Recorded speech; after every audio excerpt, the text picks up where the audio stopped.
Hello बच्चों, good morning. देखिए, आज आपके सामने एक हम चार्ट बनाए हुए हैं। ये जो चार्ट है ये रस का चार्ट है। जैसे आपका काव्य सौंदर्य तत्व है तो उसमें रस छंद अलंकार आता है, तो आज हमने आपको रस के चार्ट को बनाया है। यह 2-3 दिन चलने वाला है क्योंकि ये दिखने में छोटा है लेकिन ये चलेगा। जैसे ये रस दिया हुआ है, अब रस में आप लोग पहले रस की परिभाषा ही समझ लीजिए कि रस किसे कहते हैं। रस में जैसे कहा गया है कि कविता, कहानी, उपन्यास आदि पढ़ने, सुनने, देखने से जो आनंद की अनुभूति होती है उसे रस कहते हैं।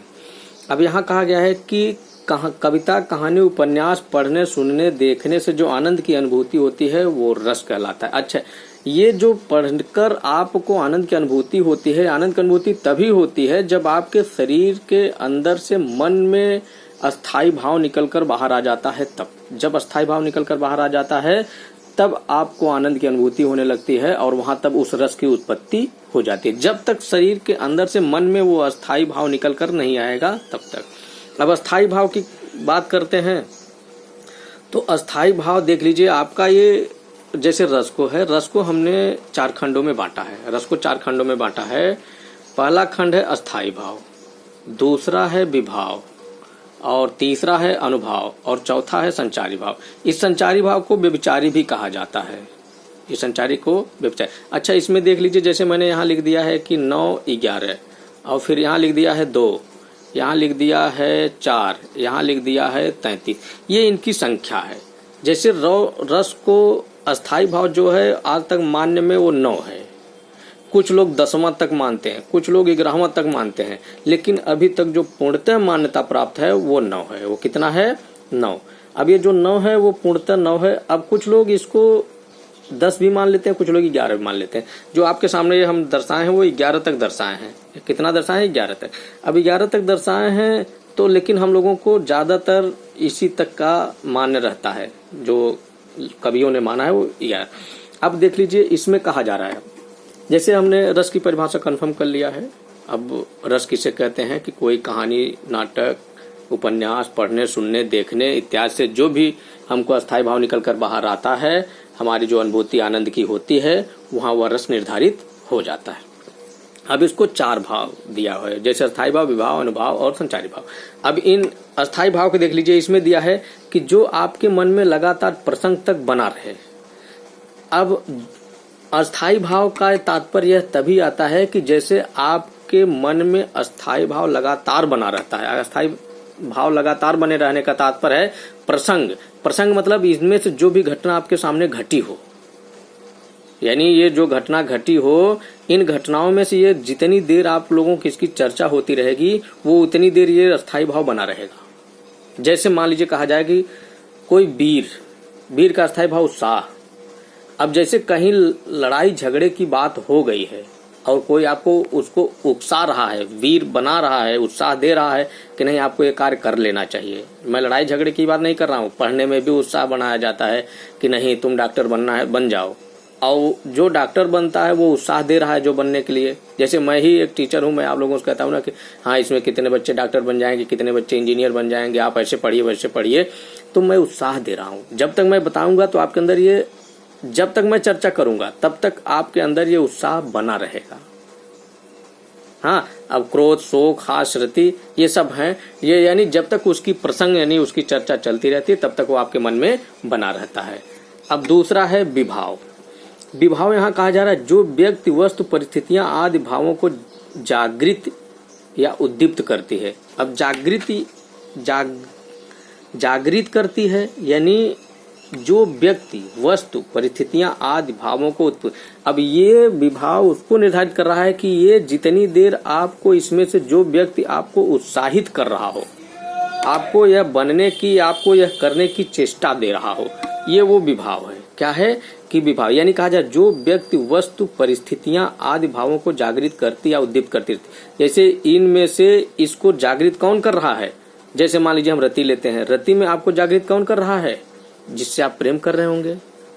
हास, आप जिसको देखकर हंस रहे होंगे, तो वो ये जागृत करने वाला विभाव है। अब यहाँ अनुभाव है। अनुभाव का तात्पर्य है कि आश्रयगत, आश्रयगत आलंबन की उन चेष्टाओं को जो उसे अनुभव कराती है, यानी जिसके मन में रहता है वह आलंबन की चेष्टाओं को करता है। इसको जब हम लोग इसको पढ़ेंगे तब कंफर्म हो जाएगा। और संचारी भाव 33 होता है, ये 33 संचारी भाव है। ये आश्रय के चित्त में, यानी जो व्यक्ति होता है उसके मन में ये लगातार आता और जाता रहता है। यानी जितनी देर अस्थाई भाव रहता है, ये जो आपका अस्थाई भाव है, ये जितनी देर रहता है, इसमें से ये 33 में से चाहे 10, 20, 15, 18, 16 चाहे जितनी, ये इतनी ही देर में, जैसे रति आपको उत्पन्न हुआ है तो रति के बीच में ही इसमें से 10-15 ठो आपको आ जाएंगे, यानी उसमें से ये आ जाएगी। कुछ भी आ सकता है, उग्रता आ सकती है, मोह आ सकता है, जड़ता आ सकती है, स्वप्न आ सकता है, गर्व आ सकता है, मरण आ सकता है, आलस्य आ सकता है, निद्रा आ सकती है, कुछ भी। यानी इतनी देर में, यानी प्रेम के विषय में जब तक आप रति के विषय में सोच रहे हैं तब तक में से ये 33 में से 10, 5, 15, 20 कुछ भी आकर आपको आएगा, फिर चला जाएगा, आएगा चला जाएगा। जैसे सागर में लहरें उठती हैं, बुलबुले उठते हैं, उसी प्रकार ये आता है और फिर गायब हो जाता है, आता है गायब। अच्छा, संचारी भाव और अस्थाई भाव में सिमिलरिटी है, यानी वो बराबरी पे हैं, लेकिन ये लगातार बना रहता है और ये आता है और चला जाता है। तो अब आप लोग अस्थाई भाव और संचारी भाव में लगभग अंतर मेरे हिसाब से समझ गए होंगे, क्योंकि ये जल्दी से आता है और चला जाता है, लेकिन ये जब तक उस चीज की चर्चा होती रहती है वो तब तक बना रहता है। इसके बाद हम लोग विभाव की तरफ चलते हैं। अब विभाव की तरफ चल रहे हैं। जैसे यह एक मुख्य भाग है, इसका रस का एक ये मुख्य भाग, सबसे प्रमुख तो अस्थाई भाव है। जब तक अस्थाई भाव निकल कर नहीं आएगा तब तक आपके सामने रस की सिद्धि नहीं होगी। अब विभाव, जैसे विभाव में दिया गया, जो व्यक्ति वस्तु परिस्थितियां आदि भावों को जागृत या उद्दीप्त करती हैं। उद्दीप्त मतलब तेज करना, बढ़ाना। अब देख लीजिए, कहा जा रहा है कि जो व्यक्ति वस्तु परिस्थितियां आदि भावों को जागृत करे, यह मैंने 2 लिखा है, तो इसका तात्पर्य है कि ये 2 लिखा है तो ये 2 प्रकार का है।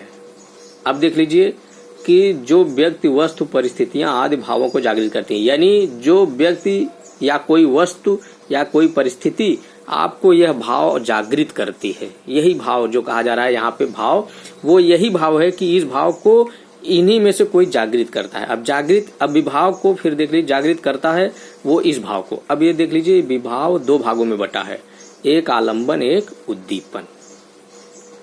जो आलंबन और उद्दीपन बटा है, आलंबन और उद्दीपन जो बटा है, अब इसमें आलंबन कहा जा रहा है। आलंबन को देख लीजिए, इस पे फिर मैंने 2 लगाया है, तो इसका मतलब ये भी 2 प्रकार का है, लेकिन अभी हम सिर्फ आलंबन को देखते हैं। आलंबन को देखिए, अस्थाई भाव जिन व्यक्तियों वस्तुओं आदि का अवलंबन लेकर अपने को प्रकट करते हैं उन्हें आलंबन विभाव कहते हैं। अब देख लीजिए, अस्थाई भाव जिन व्यक्तियों को, यानी जैसे जिसको लेकर यह भाव उत्पन्न होता है, उस वस्तुओं को आदि का अवलंबन लेकर अपने को प्रकट करते हैं। यानी जिस व्यक्ति को या जिस भाव को, जैसे मेरे अंदर कोई भाव इसमें से आ जाए, उस भाव को हम लोग लेकर अगर और जिस व्यक्ति से उसकी तुलना करते हैं, वह चीज हमारे अंदर से प्रकट होता है, उसको आलंबन कहते हैं। अब देखते हैं, वीडियो बड़ा हो गया है, कोशिश करेंगे कि 2-3 दिन में पूरा कंफर्म कर देंगे।